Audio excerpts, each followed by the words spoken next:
마태복음 3장 13절부터 17절까지 제가 읽어보겠습니다. 이때에 예수께서 갈릴리로서 요단강에 이르러 요한에게 세례를 받으려 하신대 요한이 말려 가로되 내가 당신에게 세례를 받아야 할 터인데 당신이 내게로 오시나이까? 예수께서 대답하여 가라사대 이제 허락하라. 우리가 이와 같이 하여 모든 의를 이루는 것이 합당하니라 하신대 이에 요한이 허락하는지라. 예수께서 세례를 받으시고 곧 물에서 올라오실새 하늘이 열리고 하나님의 성령이 비둘기같이 내려 자기 위에 임하심을 보시더니 하늘로서 소리가 있어 말씀하시되 이는 내 사랑하는 아들이요 내 기뻐하는 자라 하시니라. 아멘. 우리 주님께서 갈릴리에서 요단강에 이르러서 세례자 요한에게 세례를 받으려 하셨습니다.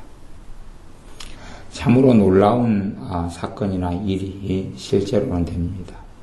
왜냐하면 세례 요한의 세례의 목적은 3장 11절에 보면 나는 너희로 회개케 하기 위하여 물로 세례를 주거니와 죄를 회개케 하려고 또한 하나님 앞에 바로 살아가는 삶의 결단을 위해서 죄를 자백하고 고백하면서 새로운 삶, 거듭난 새로운 삶, 다시 태어나는 것 같은 삶, 그러한 삶을 살게 하기 위하여 세례를 주는데 우리 주님께서는 아무런 죄도 없고 아무런 흠도 아무런 잘못도 없으셨습니다. 근데 그분께서 요단강에 이르러서 세례 요한에게 세례를 받으신다 하는 것은 사실은 죄가 없으신 그분에게는 세례가 해당되지 않는 이야기일 수밖에 없습니다. 그래서 세례 요한에게 나와 세례를 받으려 하실 때에 요한이 말려서 말씀합니다. 요한이 주님을 말려 내가 오히려 당신께 세례를 받아야 합니다. 그런데 왜 당신께서 내게로 오시나이까?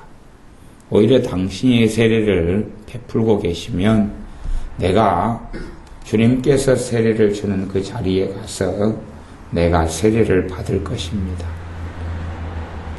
요한이 아무리 선지자로 왔고 의로운 사람이고 하나님의 뜻대로 살았다 할지라도 요한은 죄인에 불과하고 우리 주님께서는 거룩한 분이기 때문에 그렇습니다. 이 사실을 정확히 알고 있는 세례 요한으로서는 세례 받으려고 하시는 주님을 이해하실 수 없기도 합니다.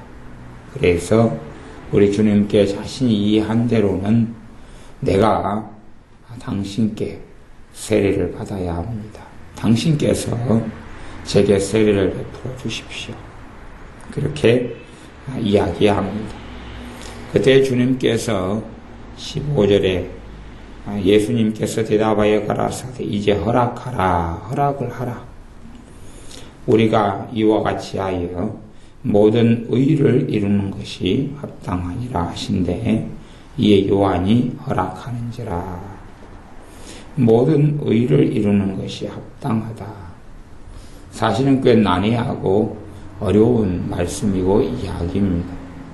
세례자 요한도 잘 그 상황이 이해가 안 되었던 상황이기 때문에 그것이 무슨 뜻이고 무슨 이유인지 알 수가 없기도 했습니다.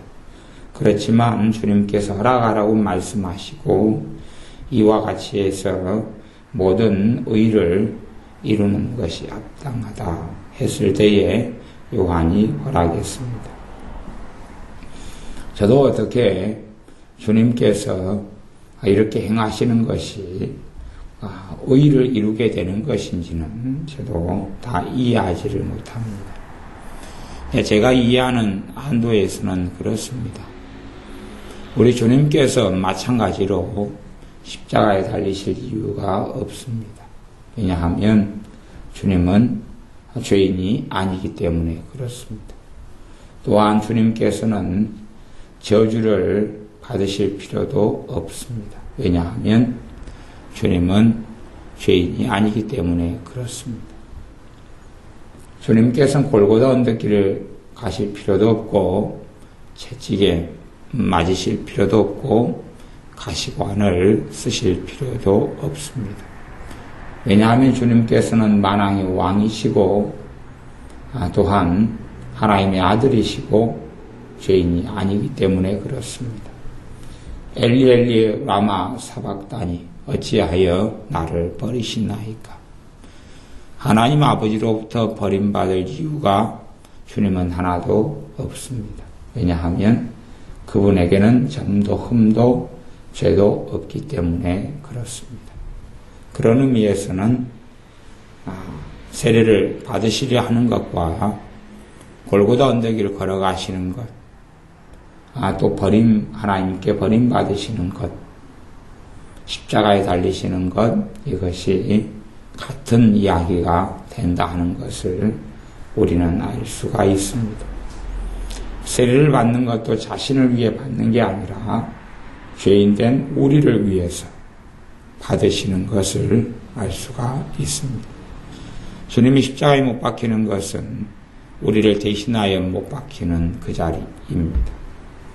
주님께 세례를 받으시는 것은 죄인인 우리를 대신하여 둘째 아담으로서 그렇게 행하신 걸음이라는 것을 알 수가 있습니다. 오히려 세례를 주는 세례 요한에게 세례를 베푸는 분이 주님이 되셔야 맞는데 우리가 서야 될 자리, 죄인이 서야 될 자리, 악인이 서야 될 자리, 그 자리에 서셔서 세례를 받으셨습니다. 그렇게 주님께서는 하나님의 뜻을 이루셨는데 그것이 모든 의를 이루는 것이다. 그래서 의로움은 무엇이냐? 의가 무엇이냐? 의의 본질은 그렇지요. 하나님을 기쁘시게 하는 것, 하나님의 뜻을 이루는 것, 이것이 의로움의 의의 본질입니다. 의의 본질은 하나님의 뜻을 이루는 것. 물론 그러한 어떤 개념으로 모든 의를 다 설명할 수는 없습니다. 일반적인 의를 이야기하는 것입니다. 노아는 당대의 의로운 자라. 그렇게 했으면 노아의 그 의로움은 하나님을 경외하고 하나님을 섬기고 살았다 하는 것입니다. 그렇지 노아의 삶이 완전 무결했다, 흠이 없었다, 그런 이야기는 아니게 될 것입니다. 사가랴와 엘리사벳에 대해서도 그들의 의로움에 대하여 성경은 증거하고 이야기합니다. 그러나 사가랴 같은 경우도 그렇지 않습니까? 천사를 만나서 하나님의 메시지를 전달받았음에도 믿지 않았지요. 그래서 세례 요한이 태어날 때까지 벙어리로 지낼 수밖에 없었다는 사실을 볼 때에 그가 완벽하지 않았다는 것을 알 수가 있습니다. 또한 노아가 나중에는 노아 홍수가 지난 다음에 포도 농사를 지어서 술을 빚어 마시고 술에 취하여 벌거벗고 잠을 잘 정도로 실수하는 것을 볼 때에 그가 완벽하지 않았다는 것을 알 수가 있습니다. 또한 의로웠던 욥에 대하여 욥이 나중에 고백하기를 내가 두려워하던 것이 내게 임하였다 라고 고백하는 것을 보며 요한 1서 말씀을 보면 두려우면은 형벌이 따름이라 두려워하는 자는 사랑 안에서 온전히 이루지 못하였다 하는 말씀을 볼 때에 아무리 의로운 욥이라 할지라도 완벽하지 않았다는 사실을 알 수가 있습니다. 그러한 의로움이 하나님을 경외하고 하나님을 따르는 삶, 그것을 성경은 일반적으로 의로움이다 이야기합니다. 우리 주님께서는 이 땅의 공생의 세월을 사실 때에 죄인의 자리에서 그 길을 걸어가셨습니다. 우리가 겪고 우리가 서야 될 자리에서 주님은 길을 걸어가셨습니다. 우리 주님께서는 인자는 머리 둘 곳도 없다. 그러한 길을 누구 때문이? 자신 때문이 아니라 우리 때문에 그 길을 걸어가셨습니다. 많은 사람들이 주님을 모욕하고 또한 바리새인들부터 시작해서 종교 지도자들이 주님을 죽이고 살인하려 하고 미움을 받는 그 길을 우리 때문에 걸어가셨습니다. 창기나 세리와 어울리지 않아야 하는데 그들을 구원하시기 위해 오셨기 때문에 그 죄인들의 자리에 주님께서 나아가셔서 창기와 죄인들, 세리와 죄인들의 친구로다 하는 말씀을 기꺼이 들으셨다 하는 것입니다. 그러므로 여기에서 세례 요한에게 세례를 받는 것은 하나님의 뜻을 행하는 것, 모든 의를 이루는 것, 죄인의 자리에서 우리의 죄를 짊어지고 걷는 그 걸음을 주님께서는 걷기 시작하신 것을 이야기할 수가 있습니다. 어떤 면에서 이제 어떤 사람들은 40일 금식하신 후에 주님께서는 공생의 사역을 시작하셨다 그렇게 말하는 사람들이 제가 있는 걸 봅니다만, 저는 개인적으로 주님의 공생의 사역의 시작은 세례자 요한에게 세례받는 이때부터 공생의 사역의 시작으로 봅니다. 왜냐하면 주님께서 세례를 받으신 다음에 16절에 세례를 받으신 다음에 곧 물에서 올라오실 때에 하늘이 열리고 하나님의 성령이 비둘기같이 내려 자기 위에 임하심을 보시더니, 성령님께서 권능으로 임하신 이야기가 3장 16절에 나오기 때문에 그렇습니다. 우리 주님께서 세례를 받으신 다음에야 성령님께서 주님에게 권능으로 임하셨습니다. 어떤 의미에서는 우리 주님에게 오순절이 있었다라고 설명할 수도 있습니다. 왜 주님께 성령님께서 임하셔야 되느냐? 왜 주님께서 성령님께서 임하셔야 되느냐? 그분은 하나님의 아들이시며 하나님의 품 안에 계신 독생하신 하나님이신데 왜 성령님이 임하셔야 되느냐? 그게는 두 가지로 설명할 수 있습니다. 하나는 완벽하신 사람을 입으셨기 때문에 그렇습니다. 하나님의 권능, 하나님의 자리를 내려놓으시고 자기를 비워 종의 형체를 가졌다는 것은 단순히 하나님의 전능하심과 권능과 능력을 소유한 채 이 땅에 오고 사람 몸만 취하셨다는 이야기가 아니라 자기를 비웠다고 빌립보서에 말씀하실 때에 전능하신 아들 하나님으로서 영광과 권세와 위엄을, 전능하심을, 능력을 다 내려놓으신 것을 이야기합니다. 왜냐하면 둘째 아담으로 이 땅에 오셨기 때문에 그렇습니다.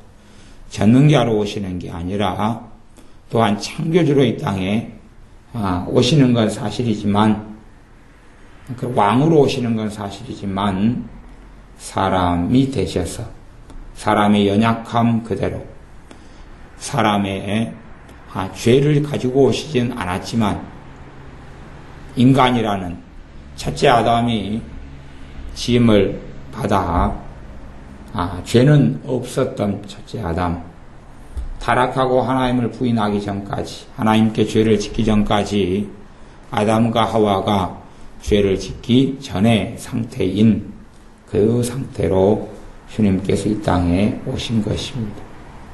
그러나 죄인의 땅에 오시고 죄인으로, 죄인의 자리에서 인간이 되셔서 생활하신 것이지요. 그런 의미에서 사실은 우리 주님께서는 우리가 걸어가야 할 길을 그대로 걸어가신 것입니다. 많은 신학자들이 말은 주님은 완전한 인성과 완전한 신성을 가졌다라고 주님의 인성과 신성에 대하여 신학적으로 이야기하지만 실제적으로 그들이 가리키는 성경 해석하는 주석이나 가르친 내용을 보면 성령의 은사를 통하여 다른 사람의 마음을 꿰뚫어 보시는 그런 일을 행하실 때에도 주석이나 설교를 들어보면 뭐라고 가르치냐 하면 그분은 하나님이셨기 때문에 사람의 마음을 아셨다. 그렇게 그냥 가르쳐 버립니다. 그러면 무슨 결과가 나오냐 그러면 나중에 이제 그러면서 많은 신학자들이 주장하는 것이 주님께서 십자가에 달리실 때에 그분은 하나님으로서 달렸기 때문에 아무런 고통도 겪지 않았다. 껍데기만 거기에 놔뒀다. 그런 이야기를 이제 하게 됩니다. 고난을 당할 때도 또 때론 배고픔을 겪을 때도 하나님이셨기 때문에 그 권능을 사용하셔서 그냥 배고픈 척 하셨다. 채찍에 맞으셨을 때도 하나님의 권능을 사용하셔서 전혀 아프지 않으셨다. 등등의 이제 괴상한 성경 해석을 유명한 신학자들과 목회자들이 하고 있는 이상한 일을 봅니다. 하지만 주님께서는 이 땅에 계실 때에 우리 때문에 심한 애통과 간구를 드렸고 겟세마네 동산에서는 땀방울이 핏방울이 될 정도로 간절히 기도하셨고 또한 배고프시고 굶주리 으는 공생의 세월을 사셨고 사람들이 받는 모욕을 그대로 사람의 아픔으로 느끼고 겪으셨다 하는 것을 반드시 기억해야 됩니다. 본질적으로 우리 주 예수님께서는 하나님이십니다. 본질적으로 그분께서 이 천지 만물을 창조하셨다고 성경은 정확하게 반복적으로 증거합니다. 아버지 하나님께서 그의 아들을 통해 천지 만물을 창조하셨다고 이야기합니다. 그러므로 주님께서는 창조주이시며 이 땅에 오셨을 때에 자기 땅에 오신 것이라고 요한복음 1장은 이야기하지요. 그래서 어떤 사람들, 어떤 어리석은 사람들의 이야기처럼 그분이 전능하신 능력을 그대로 가지고 오신 게 아니라는 사실입니다. 그러므로 두 번째에 의미가 있습니다. 그것은 우리가 주님을 따라갈 수 있다는 사실입니다. 주님을 따르는 삶을 그대로 살 수 있기 때문에 주님께서는 너희는 나를 따라오느라 너희는 나를 본받으라 라고 말씀하시는 것입니다. 나는 겸손하고 온유하니 나의 멍에를 먹고 내게 배우라 말씀하시는 겁니다. 사실은 창조주 하나님께서 어떻게 겸손하실 이유가 어디에 있겠습니까? 하나님께 우리 주 예수님께 어울리지 않는 단어가 있다면 그건 겸손이라는 단어가 될 것입니다. 왜냐하면 그분이 하나님이신데 하나님의 본체 영광이신데 도대체 누구에게 머리를 숙일 필요가 있느냐 하는 것이고 자기를 낮추실 필요가 있느냐 하는 것입니다. 그런데 성경은 주님께서 자신을 낮추셨다. 그래서 종의 형체를 가지셨다고 이야기합니다.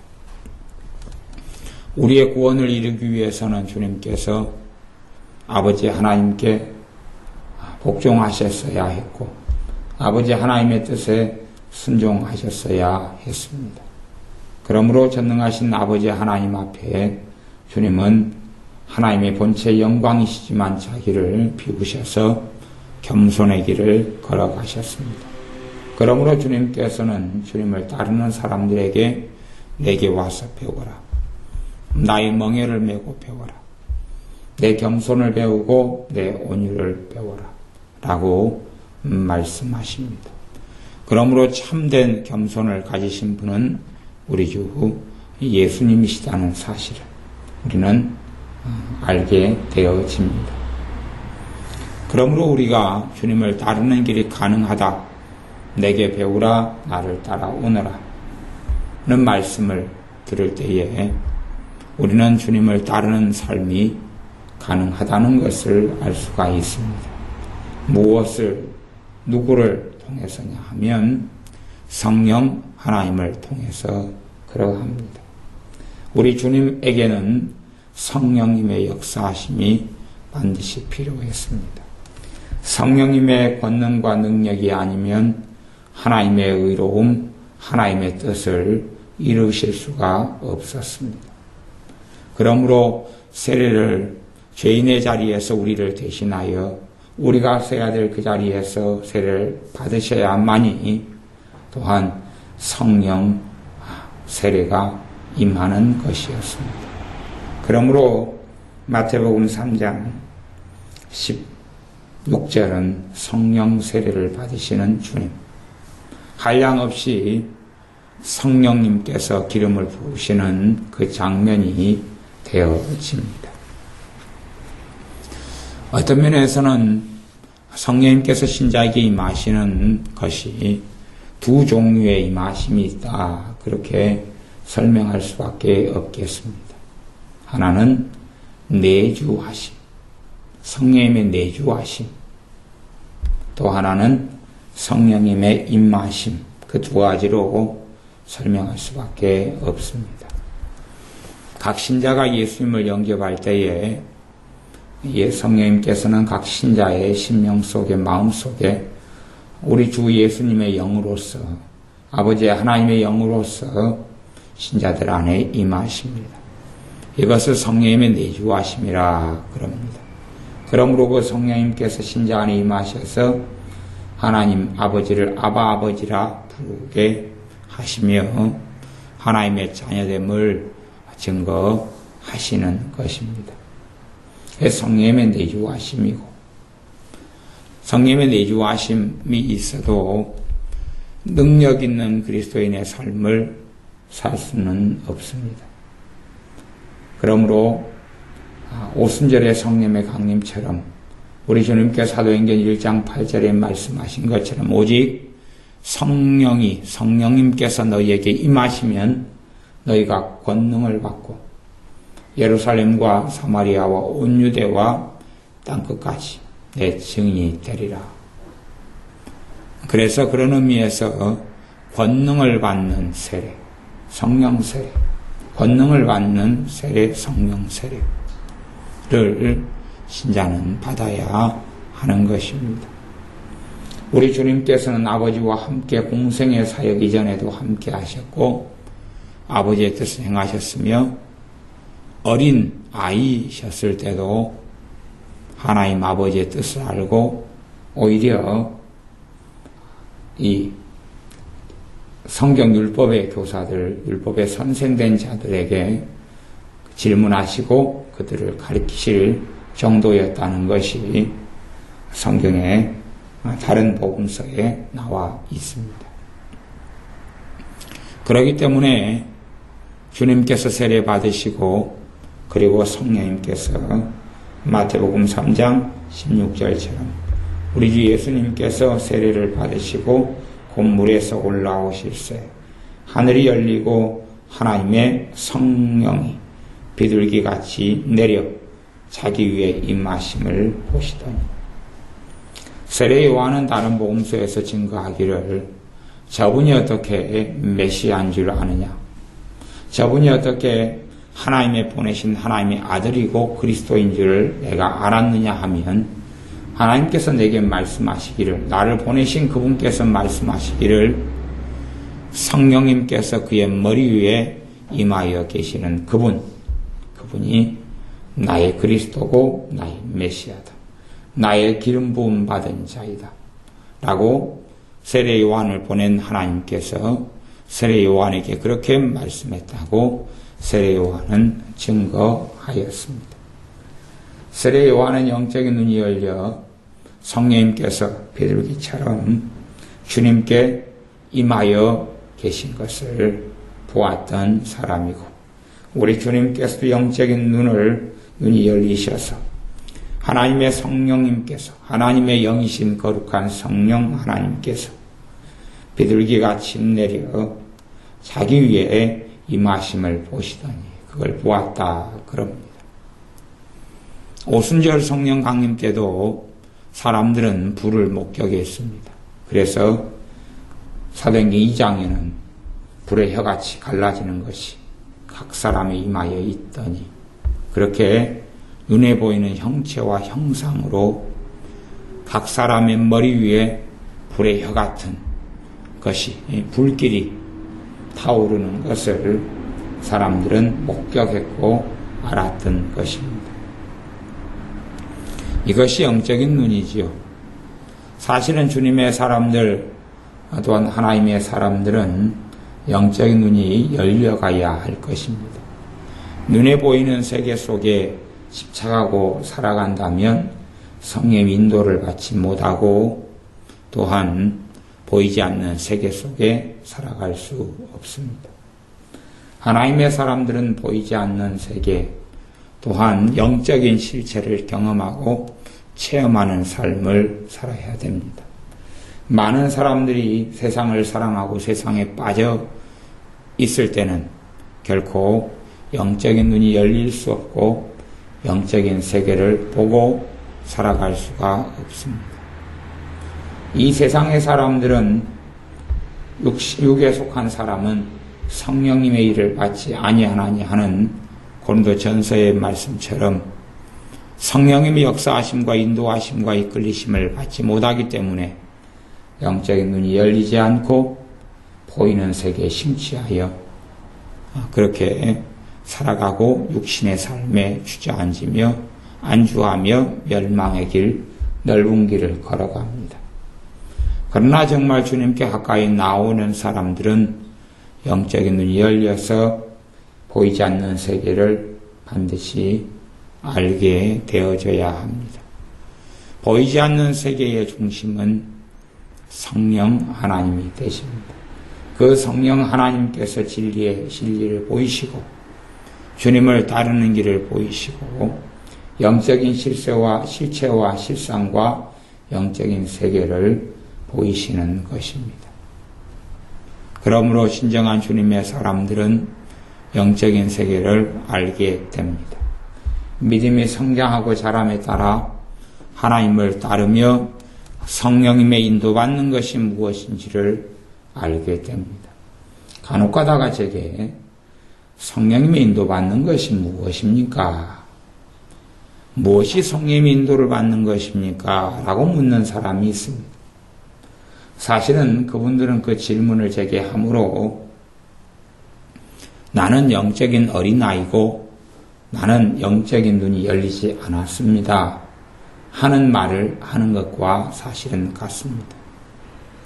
영적인 눈이 열리는 것, 이 영안이 열리는 것, 사실은 대단히 특별한 일인 것 같지만 실제로는 그렇게 특별한 일은 아닙니다.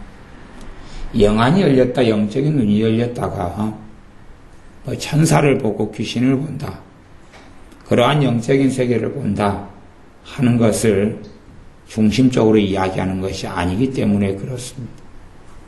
영적인 눈이 열렸다는 것은 하나님의 뜻을 분별하고 알게 되어지기 시작했다는 이야기입니다. 하나님을 사랑하기 시작하게 되었다는 이야기입니다. 하나님의 뜻을 분별하고 그 길을 걷기 시작했다는 이야기입니다.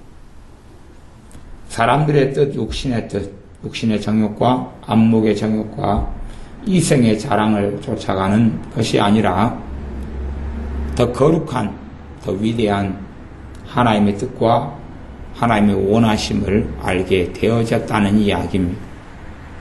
그러므로 사실은 그렇게 하나님을 사랑하게 되어지는 사람들은 당연히 성령님의 인도하심을 받을 때에 하나님을 기쁘시게 한다는 것을 알고 있고, 그리고 성령님의 인도하심이 무엇인가를 알아가게 되어집니다. 그러므로 사실은 성령님의 인도하심을 제게 묻는다. 그리고 성령님이 인도하시는 것이 무엇인지를 모르겠다. 그런 사람들은 육신에 속한 사람이기 때문에 그렇습니다. 로마서에는 전체가 로마에 있는 믿는 신자 그리스도인들에게 보내는 복음에 대한 말씀이라고 로마서 1장에 이야기합니다. 그러므로 우리 주 예수님의 복음이 로마서의 핵심이 됩니다. 그러나 그 가운데 이제 소주제들은 로마서의 소주제들은 꽤 많이 있습니다. 그 중에 로마서의 소주제 하나를 이야기하자면 성령님의 인도받는 삶, 그런 이야기가 로마서 8장 이후로 자주 등장하고 나옵니다. 성령님의 인도하심 하에 있으면 죄 아래 있지 아니하리라. 너희가 하나님의 아들이면 성령님의 인도하심을 받아야 되리라 하는 여러 가지 이야기가 나옵니다. 물론 갈라디아서, 로마서, 가장 복음의 핵심을 이야기하는 두 성경이 갈라디아서와 로마서, 복음의 전체 내용을 조망하는 성경이 갈라디아서와 로마서인데 거기에서 성령님이 인도받는 삶을 이야기합니다. 참된 복음 속에 주님을 따르는 길, 하나님을 영화롭게 하는 길을 걷는 사람들에게 성령님이 인도받는 삶은 절대적인 요건이고 절대적인 일이 되지 선택적인 상황이 아닙니다. 필수지 선택이 아니다 하는 것입니다. 반드시 성령님이 인도받는 삶은 신자의 삶에 있어야 합니다. 성령님이 인도받는 것을 신자가 알지 못한다면 그 사람은 자신이 과연 거듭났는지 아니면 자신이 과연 주님을 믿지만 주님을 사랑하는 사람인지를 반드시 돌아보아야 할 것입니다. 성령님이 인도받는 삶에서 하나씩 눈이 떠져가고 깨우쳐가고 알아가는 길을 반드시 모든 신자는 걸어야 합니다. 좁은 길을 걸어간다는 것이 도대체 무엇이냐? 그냥 자기 스스로 성경의 말씀 한 구절 한 절을 갖다가 왜곡해서 이렇게 하는 것이 좁은 길을 걸어가는 것이다 라고 착각하고 그게 좁은 길이냐? 많은 이단, 많은 사이비들도 항상 주장하기를 우리는 좁은 길을 걸어가고 있다. 우리는 주님을 따르는 길을 걸어가고 있다고 성경적인 내용으로 이야기합니다. 왜 당신들은 좁은 길이냐? 그러면 기성교회가 우리를 끊임없이 공격하고 핍박하기 때문에 우리는 이 핍박을 받는 주님의 길, 그 좁은 길을 걸어가고 있다. 자신들은 진리를 지키기 위해서 새롭게 단체와 모임을 만들고 그렇게 그 진리를 사수하는 길을 걸어가기 때문에 좁은 길을 걸어가고 있다. 심지어 어떤 사람들은 자신들이 성경을 해석하고 만들어서 성경의 과거 율법의 규례들, 규정들을 그것을 지키고 따르면서 그러면서 우리는 좁은 길을 걸어가고 있다. 그렇게 주장하는 사람들을 저는 많이 보았습니다. 심지어는 안식교를 따르는 사람들, 심지어는 잘못된 어리석은 성경 해석으로 인하여 나는 군대도 가지 않겠다. 군대도 안 가면서 감옥에 잡혀 들어가면서 그들이 하는 말은 나는 좁은 길을 걸어가기 때문에 하나님의 말씀을 지키기 위해서 사람을 죽이는 훈련을 하는 군대에 가지 않고 나라를 지키는 군대에 가지 않고 나는 핍박을 당한다. 나는 주님의 말씀을 지키기 위해서 원수를 사랑하라 했는데 어떻게 원수를 죽이려고 총을 쏘는 그 자리에 나는 들어갈 수 없다. 그렇게 성경의 어떤 한 부분을 극단적으로 해석해서 그래서 자의적인 해석으로 자기 이해로 자기의 삶을 고립되게 만들고 자기의 삶을 이상하게 만들면서 자신은 좁은 길을 걸어가고 있다라고 주장하고 이야기하는 것입니다. 그래서 요즘의 세계의 컨셉, 요즘의 세계의 신자들이 자주 사용하는 컨셉이 뭐냐 하면 좁은 길이다. 심심하면 좁은 길이라는 프랭카드를 들고 나오는 사람들을 봅니다. 물론 눈에 보이는 프랭카드가 아니라 자기의 마음속에 있는 프랭카드가 그렇다는 것이죠. 그러나 참된 좁은 길의 이야기를, 좁은 길이 무엇이냐 이야기하면 기본적인 해석은 주님을 따르는 길. 그걸 더 깊이 나간다면 이 땅의 삶 가운데 주님을 따르는 길은 누구를 따르는 것이냐? 주님의 영이신 성령님을 따르는 것입니다. 그러므로 성령님께서는 하나님을 기쁘시게 하며 주님을 드러내며 주님을 영화롭게 하는 길을 선택합니다. 어떠한 사람들이 제게 질문합니다.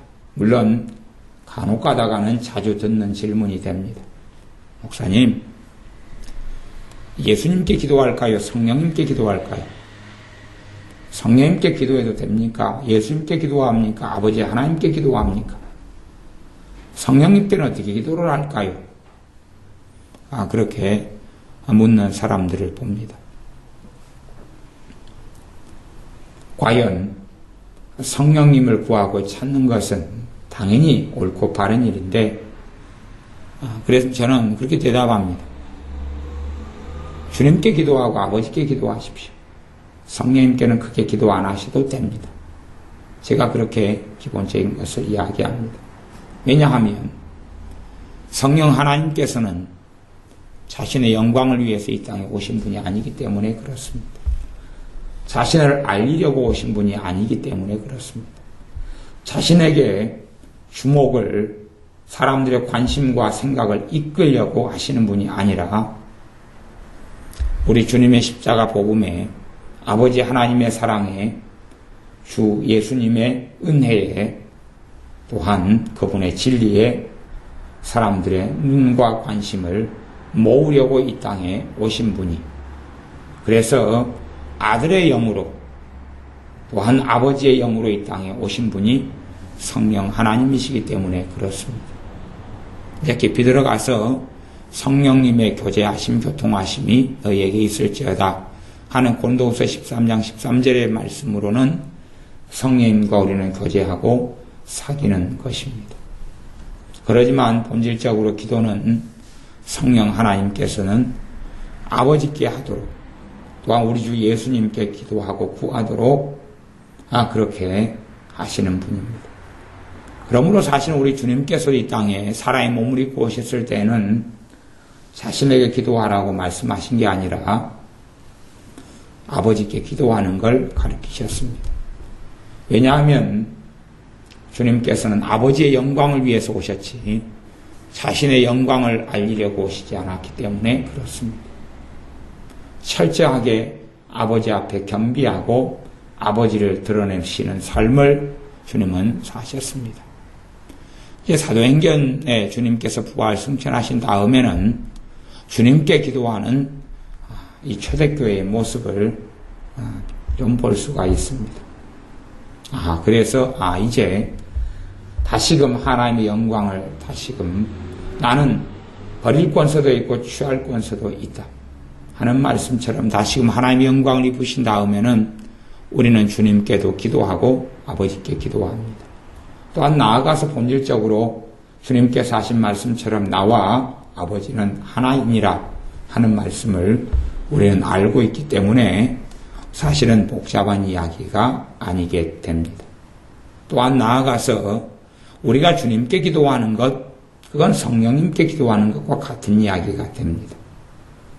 우리가 아버지께 기도하는 것, 성령님께 기도하는 것과 같은 이야기가 됩니다. 왜냐하면 아버지, 아들, 성령님께서 한 분 하나님이시기 때문에 그렇습니다.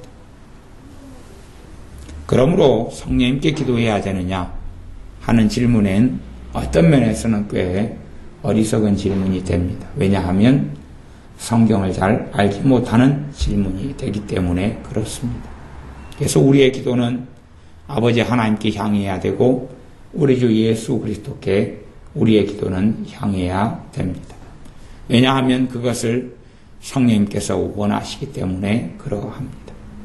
그러므로 또한 성령 하나님께서도 우리 주님께서 나는 겸손하고 온유하니 하셨던 겸손의 삶을 겸손의 왕으로 사셨던 것처럼 성령님께서도 우리 주님의 진리, 주님의 말씀을 드러내고 알리기 위해서 오셔서 겸손의 영으로서 행하시는 것을 알 수가 있습니다. 그러므로 신자의 삶에서 성령님의 인도하심을 받는 삶이 좁은 길을 걸어가는 삶이라는 것을 반드시 이해를 해야 됩니다. 그냥 어떤 사람이 주장하고 말하는 것처럼 어떤 막연한 환상과 이상이 아니면 자신이 어떠한 성경을 드러내놓고 내가 그걸 지키기 때문에 내가 그걸 지키면서 핍박을 받기 때문에 좁은 길이다 생각하는 것은 정말 어리석은 일입니다.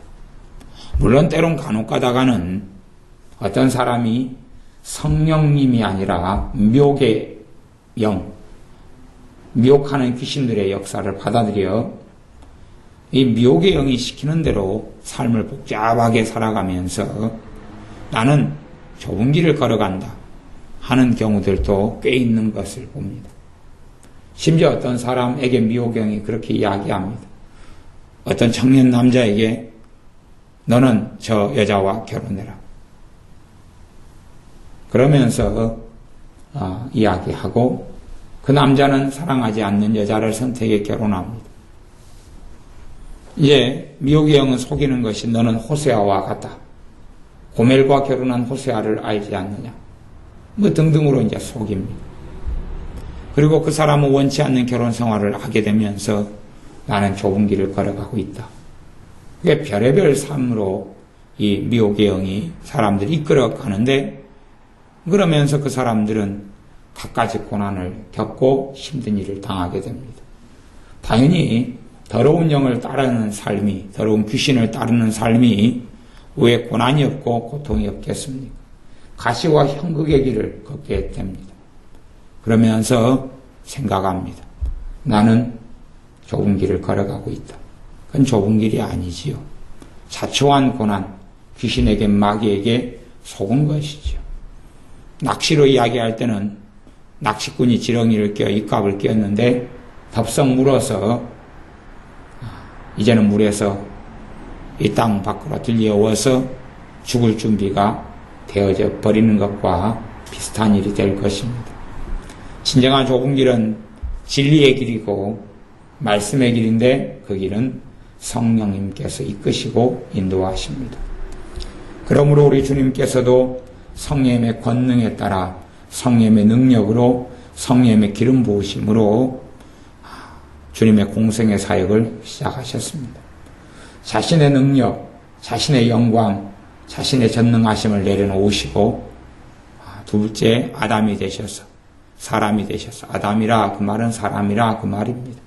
둘째 사람이 되셔서 아담을 아버지께서 만드신 것처럼 또한 성령님으로 잉태되신 주님 다시금 성령님께서 사람을 빚으시고 만드셨는데 그 형상과 모습이 이 땅에 오시는 주님의 육신이었습니다. 둘째 아담으로서 성령님께서 이끄시는 대로 인도하시는 대로 또한 성령 하나님께서는 아버지께서 원하시는 대로 길을 이끄셨고 우리 주님께서는 순종의 걸음을 가셨습니다. 그래서 순종의 걸음을 가는 동안에 때로는 기쁨도 있고 때로는 평안도 있지만 때로는 고난도 있는 그 길, 그것이 좁은 길이 되어집니다. 아들이시라도 이 고난을 통하여 순종을 배웠다. 순종의 걸음을 걸으면서 또한 고난을 겪으셨습니다.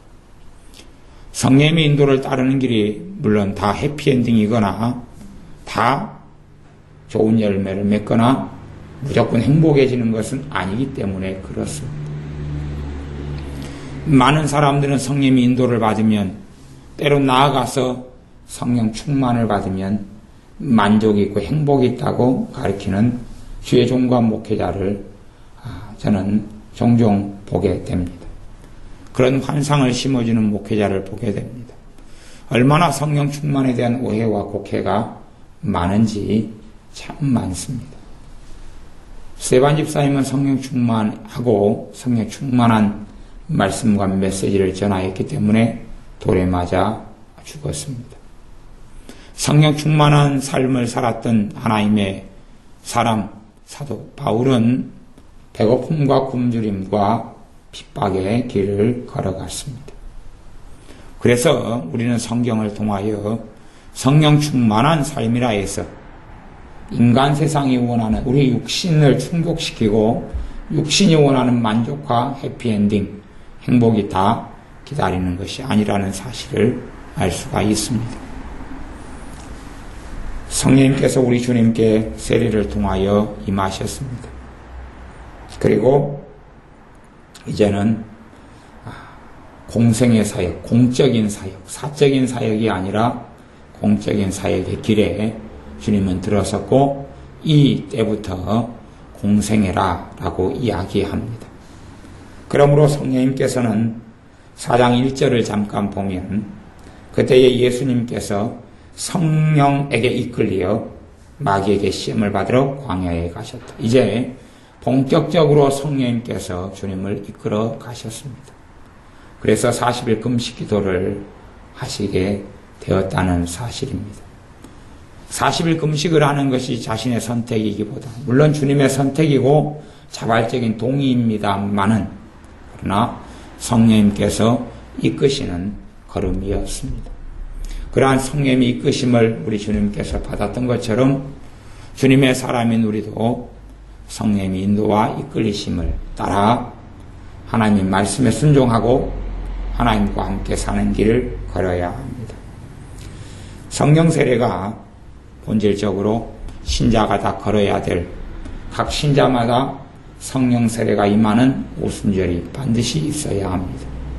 주님이 하나님 아버지를 영화롭게 하는 공생의 사역의 걸음에 성령님께서 주님께 임하셨던 것처럼 이미 아버지와 하나이시며 이미 사실은 본질적으로 아버지 영인 성령님이 임하여 계셨던 분인 우리 주님께 다시금 권능과 능력으로 그래서 누가복음 말씀에는 그분께서 성령님께서 권능으로 능력으로 기름 부으셨다 라고 성경에 기록되어져 있는 것처럼 한량없이 성령을 부어주심이라 한량없이 성령님께서 우리 주님께 권능과 능력으로 기름을 부으시고 그리고 성령의 권능에 의하여 사실은 주님의 삶처럼 모든 신자들도 성령의 인도하심과 성령 세례를 통하여 성령 충만을 통하여 또한 성령님께 자신을 내어드리고 그러므로 성령님께서 사랑과 희락과 화평과 오래 참음과 자비와 양성과 충성과 온유와 절제의 열매를 우리를 통하여 맺게 하시는 것을 보아야 됩니다. 마지막 3장 17절 말씀을 읽고 말씀을 마무리합니다. 하늘로서 소리가 있어 말씀하시되 이는 내 사랑하는 아들이요 내 기뻐하는 자라 하시니라. 보통 사람들이 듣는 예언적으로 때로는 또는 마음의 감동으로 듣는 너는 내 아들이다. 사랑하는 자야. 사랑하는 내 딸아. 하는 그런 것과는 질적으로 다른 이야기입니다. 전혀 다른 이야기입니다.